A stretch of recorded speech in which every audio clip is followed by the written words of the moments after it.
Tonight, the discussion on School District 25's school boundaries continued, with the school board saying they need more information before they can make a final decision. KPVI News that works for you reporter Rachel Cox-Rosen joins us live from the newsroom to tell us what they discussed tonight. Rachel. Matt, the school board did not end up voting tonight. It was mostly a chance for them to discuss the recommendations, which they're only allowed to do in this formal setting. And it was a chance for them to ask more questions and get more information.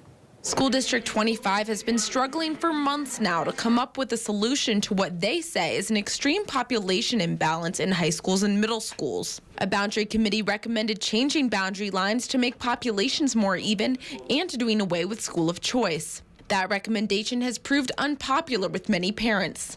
If they feel like they need to change the boundaries, but they need to keep school of choice simply because of the distance from Century to a lot of the homes.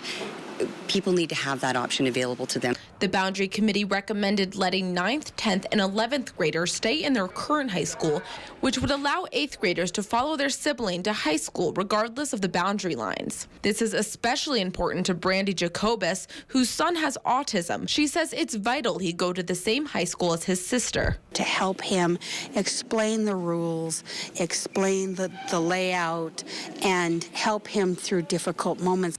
Another hot topic is 6th graders. The committee recommended that 6th graders switch to their new boundary school. Some say that the board is rushing the process, but the board says February is usually when the district starts preparing for the next school year. And so we really need to know where we're at by then in order to accommodate for next year. The school board also stressed the difficulty of making these decisions, saying they are trying their best to take both the public's feedback and the committee's recommendations into consideration.